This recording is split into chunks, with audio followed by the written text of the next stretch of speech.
Political campaigning has moved up a gear as Scottish party leaders prepare to go head-to-head in a BBC Scotland debate. Scottish Labour leader Jim Murphy highlighted disability benefits while campaigning in Aberdeen. The Liberal Democrats focused on scientific research, while the Scottish Conservatives campaigned in Glasgow.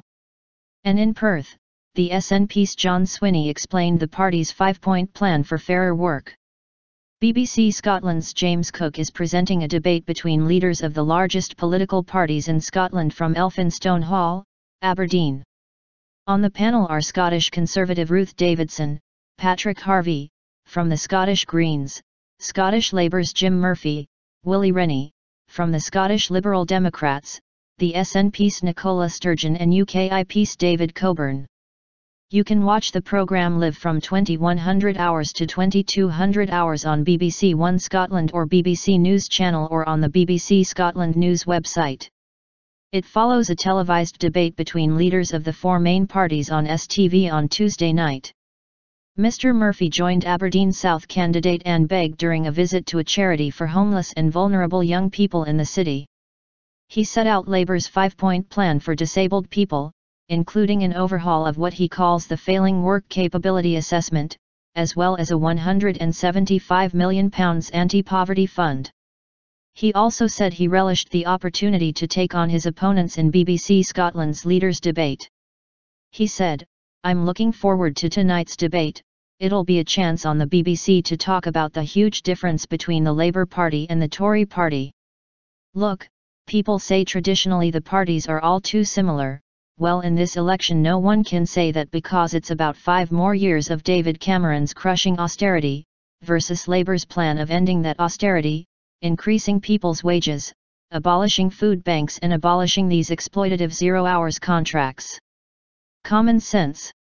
Elsewhere on the campaign trail, former Liberal Democrat leader Sir Menzies Campbell and East Dunbartonshire candidate Joe Swinson met researchers at the Davidson Institute to highlight their party's pledge to create jobs through investment in science and research. Sir Menzies said Scottish Liberal Democrat leader Willie Rennie had performed well in the STV leaders' debate, and should use the same tactics in the BBC Scotland head-to-head. He said, "Willie Rennie was the voice of common sense and good judgment. At one stage the three others were shouting over each other, you couldn't hear the things they were saying, and Willie Rennie was putting the point, which is absolutely fundamental to the Liberal Democrats' approach in this election, is that we've got to balance the issues of the cuts which are necessary against ensuring that we protect the people that are the most vulnerable. And that was common sense. Keep going, do as you've done. Entirely sensible, the voice of reason, and let the others squabble away." Mr Swinney visited a marketing firm in Perth to set out his party's backing for a boost to the minimum wage and a crackdown on zero-hours contracts. He said SNP leader Nicola Sturgeon would repeat her success in the STV leaders' debate by focusing on austerity. He said, "We've heard now, this morning from Ed Balls, that the Labour Party is committed to further spending cuts. That contradicts what Jim Murphy said on television last night.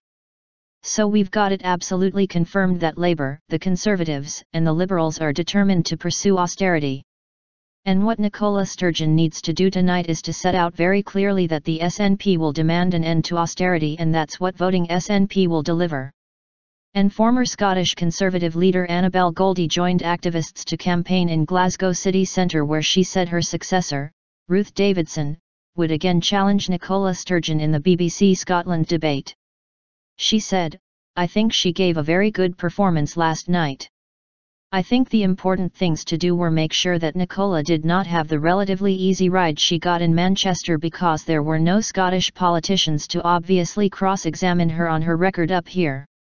Whereas last night Nicola found herself defending her record in government."